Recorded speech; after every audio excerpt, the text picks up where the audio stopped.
आपका हमारे चैनल पे एक बार फिर से। और दोस्तों आज मैं आपके लिए हमारा जो बाइक है हीरो एक्सट्रीम 125 उसका रिव्यू वीडियो लेकर के आया हूँ। अभी मैंने इस बाइक को जो है 700 किलोमीटर के अप्रोक्स में चला लिया है दोस्तों। 700 किलोमीटर हमारा बाइक चल चुका है। तो 700 किलोमीटर के बाद मैं अपना एक रिव्यू आपको डालना चाहूँगा।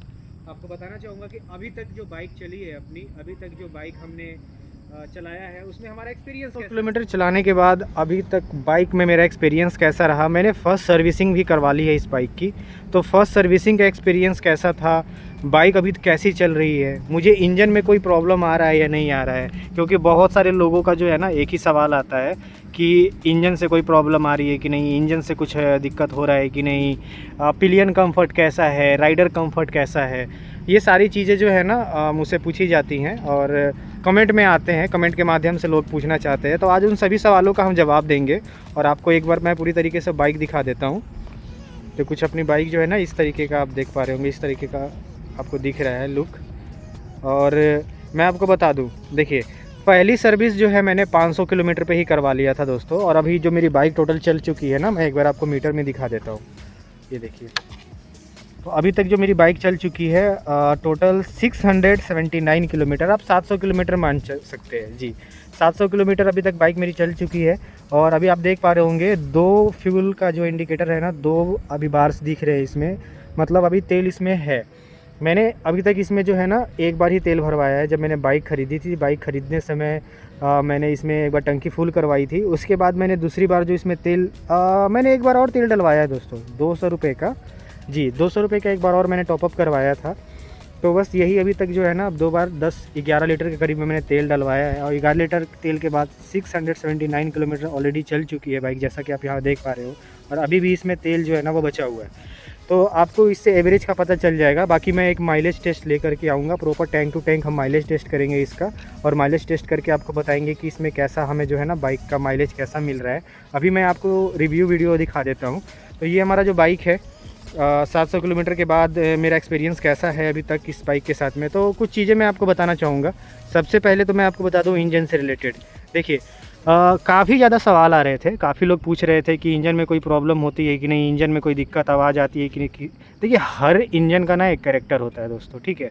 हो सकता है कि आप जो पहले बाइक चला रहे थे उसमें आपको जो काफ़ी ज़्यादा स्मूथ आपको जो है ना बाइक की आवाज़ आती हो, इसमें आपको स्मूथ बाइक की आवाज़ नहीं आती हो, स्मूथ इंजन की आवाज़ नहीं आती हो। थोड़ा सा जो है ना इंजन से मतलब आवाज़ आपको देखने को मिल सकता है। तो हर इंजन का ना एक अलग कैरेक्टर होता है दोस्तों, ठीक है। अब आपको ये भी समझना पड़ेगा कि आप जो दूसरी बाइक चला रहे हो या दूसरी बाइक से जो इस बाइक को आप कंपैरिजन करना चाह रहे हो, आपको लग रहा है कि होंडा की बाइक काफ़ी ज़्यादा स्मूथ होती है, यामाहा की बाइक काफ़ी ज़्यादा स्मूथ होती है, ये उस तरह से स्मूथ नहीं है दोस्तों। मैं एक ही चीज़ बोलना चाहूँगा, हमारे जो 5 उंगली होता है ना, 5 उंगली बराबर नहीं होते दोस्तों, सब अलग अलग होते हैं, ठीक है। तो इसका भी कुछ अपना एक कैरेक्टर है। जब ये आप स्लो चलेंगे तो काफ़ी ज़्यादा स्मूथ फील होता है, बट जैसे ही आप इसको थोड़ा सा ना हार्ड ड्राइव करते हैं, जब आप थोड़ा सा इसको जो है तेज़ी में चलाने की कोशिश करते हैं, तब इंजन से ना कुछ अलग तरीके की आवाज़ आती है। आपको जैसा लगेगा ना कि इंजन बहुत ज़्यादा रोड कर रहा है। और वो मुझे, मैं आपको बता दूं तो वो मुझे काफ़ी ज़्यादा अच्छा लगता है दोस्तों, ठीक है। हर इंजन का कैरेक्टर है, आपको बस ये चीज़ समझना पड़ेगा। पहली सर्विसिंग हमने करवाई थी, पहली सर्विसिंग का वीडियो भी हमारे चैनल पे लाइव है, आप जा कर के देख सकते हैं किस तरीके से सर्विसिंग हुई थी। सर्विसिंग में हमें कोई प्रॉब्लम नहीं आया था। सर्विसिंग में बेसिकली उन्होंने चैन क्लीन किया था। चैन क्लीन करने के बाद उन्होंने मोबिल जो है इसका मोबिल चेंज किया था। की खूबियों के बारे में बता देता हूँ, जो कि आपको इस बाइक में मिल जाता है बट दूसरे बाइक में नहीं मिलता है। और मैंने जो है इस बाइक को रेडर के ऊपर में, या फिर अभी रिसेंटली में आपने देखा होगा N125 है, NS 125 है और पल्सर 125 भी आती है। बट मैंने ये क्यों कंसिडर किया, तो सबसे पहली बात है कि पल्सर 125 मैंने इससे पहले रख रखा था अपने पास, मैं वही चला रहा था। ऑलमोस्ट 33,000 किलोमीटर मैंने उस पर क्लॉक किया था। उसके बाद मैंने उस बाइक को सेल किया और तभी मैंने ये बाइक परचेज़ किया है। तो इसमें मुझे क्या ऐसी चीज़ें मिल जाती हैं जिसकी वजह से मैंने ये बाइक को परचेज़ किया है, पहले वो मैं आपको बता देता हूँ। सबसे पहले मैं आपको एक चीज़ दिखाना चाहूँगा, इसके लिए मैं आपको बैक में लेके आना चाहूँगा। आप देखिए यहाँ पे आपको सारी की सारी जो चीज़ें हैं ना, जैसे कि आप ये बैक लाइट देख रहे हैं या फिर आप ये लाइट देख लीजिए, ये सारी की सारी जो है ना लाइट्स आपको एलईडी मिलती हैं, ठीक है। एलईडी का फ़ायदा हो जाता है। यहाँ पे भी लाइट है बट मैं इसके बारे में कंफर्म नहीं हूँ कि ये एलईडी है या फिर आपको जो है नॉर्मल हैलोजन बल्ब मिलता है इसमें। मैं इसके बारे में कंफर्म नहीं हूँ, क्योंकि जब लाइट जलता है तब तो मुझे लग रहा है कि शायद ये हैलोजन की तरह ही दिखती है। बाकी फ्यूचर में अगर मुझे कंफर्म होता है तो मैं आपको बता दूंगा। फ्रंट में भी अगर आएंगे आप तो ऑल LED सेटअप है इसमें।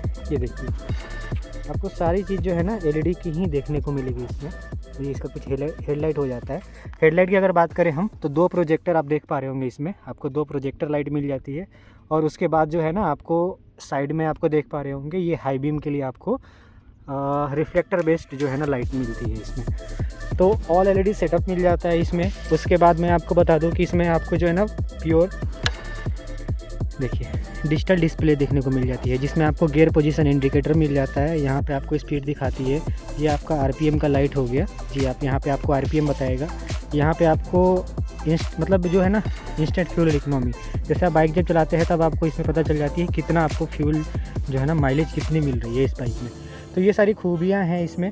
आपको यहाँ पे देख पा रहे होंगे, आपको ये जो इंडिकेटर है यहाँ इंजन का है, ये साइड स्टैंड का है, न्यूट्रल का है, और न्यूट्रल के बाद यहाँ पे लाइट का है जो हाई बीम हम जलाते हैं। फिर साइड इंडिकेटर्स हैं, और ABS का लाइट जो है वो ब्लिंक कर रहा है अभी आप जैसे आप देख पा रहे हैं यहाँ पे। तो ये सारी खूबियाँ हैं। फुल LED सेटअप मिल जाती है आपको। उसके बाद डिजिटल डिस्प्ले मिल जाता है, गियर पोजीशन इंडिकेटर है। हाँ, इसमें आपको जो है ना जो एक डिस्टेंस टू एम्प्टी होती है ना, वो चीज़ नहीं मिलती है। वो चीज़ मैं मिस करता हूँ इसमें। बाकी अगर मैं चीज़ों की बात करूँ, सीटिंग कंफर्ट की बात करूँ मैं इसमें, तो सीटिंग कंफर्ट इसमें आपको काफ़ी अच्छा मिल जाता है। अभी यहाँ पे जो है ना शोरूम के द्वारा जो कवर प्रोवाइड किया गया था वो कवर मैंने डाल रखा है दोनों सीट पे। ये मेरे बाइक फ़ोन का कवर है, इसको हटा देते हैं। तो ये जो आप कवर देख रहे हैं ये हमें शोरूम की तरफ से मिला था। मैं इसको रिमूव करूँगा। इसके ऊपर में ना जो है ना एक नॉर्मल मैं कवर लगाऊंगा, क्योंकि ये थोड़ा सा हार्ड है, लॉन्ग डिस्टेंस में ना थोड़ा सा प्रॉब्लम करता है। और अगर इस बाइक की खूबियों के बारे में बात करूँ तो आपको वाइडर टायर मिल जाता है पीछे का, जो कि आपको 120 सेक्शन का मिलता है। मैं आपको एक बार दिखा देता हूँ। ये देखिए 120/80/70। बाइक थोड़ी सी गंदी हो गई है क्योंकि बारिश का मौसम है, तो इग्नोर करना इस चीज़ को। इस चीज़ के लिए माफ़ी चाहूँगा। जल्दी बाइक को हम वॉश करवाएंगे। तो आपको जो है ना यहाँ पे टायर अच्छी मिल जाती है। ओपन चैन सिस्टम मिल जाता है आपको। आप ओपन चैन सिस्टम होने के बाद भी अगर आप यहाँ पे देख पा रहे हो तो ये कवर इन्होंने काफ़ी अच्छा जो है ना सारी गार्ड काफ़ी अच्छा कवर यहाँ पे दे रखा है। हाँ, ये एरिया जो है ना थोड़ा सा परेशान करता है, क्योंकि ये एरिया खाली है, तो जो भी धूल मिट्टी है ना वो काफ़ी ज़्यादा गंदा करता है बाइक को। आपको मैं अंदर से एक बार दिखाने की कोशिश करता हूँ। ये देखिए, सॉकर पूरी तरह प्रोटेक्ट नहीं हो पाता है। सॉकर के कुछ पार्ट पे आप देख पा रहे होंगे, वहाँ पे सॉकर के कुछ पार्ट पे जो है ना गंदगी आती है। बाकी चैन जो है ना ऑलमोस्ट क्लीन ही रहता है। मुझे नहीं लगता कि ज़्यादा चैन गंदा होता है इसकी वजह से।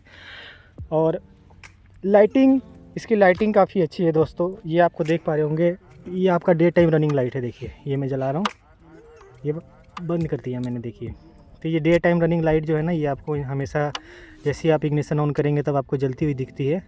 बाकी ये जो आपका हेडलाइट है वो गाड़ी स्टार्ट होने के बाद ही आपका हेडलाइट ऑन होता है। फ्रंट की टायर की बात करें, फ्रंट में जो है आपको यहाँ पे आप देख पा रहे होंगे 90/70 का जो है ना डायमीटर का जो है ना आपको टायर मिलता है। टायर की परफॉर्मेंस से मैं काफ़ी ज़्यादा संतुष्ट हूँ, कहीं पे भी प्रॉब्लम नहीं आती है। और ये मैंने ABS वाला जो वेरिएंट है ना, ABS वाला वेरिएंट परचेज़ किया दोस्तों। तो ABS मेरे को चाहिए था, क्योंकि इससे पहले जो है ना पल्सर 125 यूज करता था, उसमें आपको CBS मिलता था, कॉम्बी ब्रेकिंग सिस्टम कह लीजिए। अलग अलग नाम होते हैं, अलग अलग कंपनी अलग अलग नाम देते हैं। So basically combi braking system मैं यूज करता था। तो 3-4 साल के बाद ना उसमें कॉन्फिडेंस उस तरह का नहीं रह गया था दोस्तों। तो इस वजह से मुझे ABS चाहिए था, इस वजह से मैंने ABS वाला जो है ना भाई प्रीफर किया है। आप देख पा रहे होंगे यहाँ पे ABS की रिंग दिख रही होगी आपको। 276 सेंटीमीटर का ये जो है इसका डायमीटर है। जो यहाँ पे आपको दिख पा रहा होगा डिस्क प्लेट दिख रही है, काफ़ी अच्छी ब्रेकिंग है दोस्तों। मैं एक चीज़ आपको बोलूँगा, और किसी चीज़ के लिए तो मैं ये नहीं कह सकता हूँ कि परफेक्ट एकदम बेस्ट है, बट ब्रेकिंग के मामले में मैं आपको बताना चाहूँगा कि एक बाइक बिल्कुल परफेक्ट है। आपको ऐसा कॉन्फिडेंस देगी ना जैसा आपको दूसरी बाइक कोई भी कॉन्फिडेंस नहीं देती है। अब आ जाते हैं, इसका जो मेन टॉपिक है वो है इसका इंजन। देखिए, इंजन के बारे में काफ़ी चीज़ें आपको सुनने को मिली होगी। इंजन में काफ़ी बातें, आप क्वेश्चंस भी आते हैं कमेंट्स में, बहुत लोग जानना भी चाहते हैं कि इंजन कैसा परफॉर्म कर रहा है, इंजन में कोई प्रॉब्लम तो नहीं है। तो मैं आपको बता दूं, इंजन में कोई भी प्रॉब्लम नहीं है दोस्तों। मैंने पहला सर्विस भी करा लिया है। हर इंजन का अलग अलग कैरेक्टर होता है। हो सकता है कि आप जिस मोटरसाइकिल को पहले चलाते हैं उसका इंजन थोड़ा स्मूथ हो, अलग तरीके से काम करता हो, बट जैसा मैंने आपको बताया हर बाइक का अपना अलग कैरेक्टर होता है, हर इंजन का अपना अलग कैरेक्टर होता है। आप सभी बाइक्स के इंजन को एक जैसा कंसीडर नहीं कर सकते। इसका कैरेक्टर है दोस्तों, थोड़ा सा जो है ना वो साउंड आना, थोड़ा सा हैवी साउंड आना, थोड़ा सा मतलब जब बाइक को आप ज़्यादा आरपीएम पे ले जाते हैं तो थोड़ा सा जो एक्सेलरेट करता है, तो वो सारी चीज़ें आपको समझनी पड़ेगी। क्योंकि हीरो वालों ने जो है ना मैं इसमें आपको बता दूं कि थोड़ा सा पावर जो है ना वो ज़्यादा निकालने की कोशिश की है इसके इंजन से, इस वजह से थोड़ा सा इसका कैरेक्टर अलग देखने को मिल जाता है। बाकी अगर शॉकर की बात करें, क्योंकि बहुत लोग बोलते हैं कि शॉकर लीक हो जाता है। दोस्तों देखिए 700 किलोमीटर हो चुका है, पता नहीं आपको शॉकर दिख रहा है कि नहीं, मैं आपको दिखाता हूँ। ये देखिए 700 किलोमीटर हो चुका है, बट मुझे अभी तक शॉकर में कोई प्रॉब्लम नहीं आई है दोस्तों। शॉकर काफ़ी अच्छा परफॉर्म कर रहा है और मैं शॉकर से काफ़ी ज़्यादा संतुष्ट हूँ। तो दोस्तों एक बार हम जो है ना आपको इस बाइक का ना साइलेंसर का आवाज़ सुना देते हैं। आप एक बार साइलेंसर चेक कीजिए किस तरीके का आवाज़ इंजन से आती है और किस तरह का आवाज़ जो है ना साइलेंसर से आती है। मैं दोनों आपको चेक करवाता हूँ।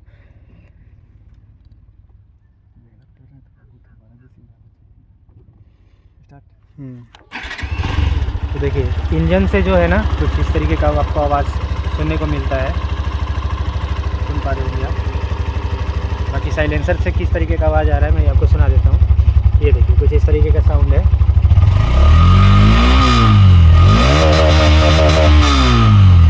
तो इस तरह के कुछ साउंड आता है साइलेंसर और इंजन से।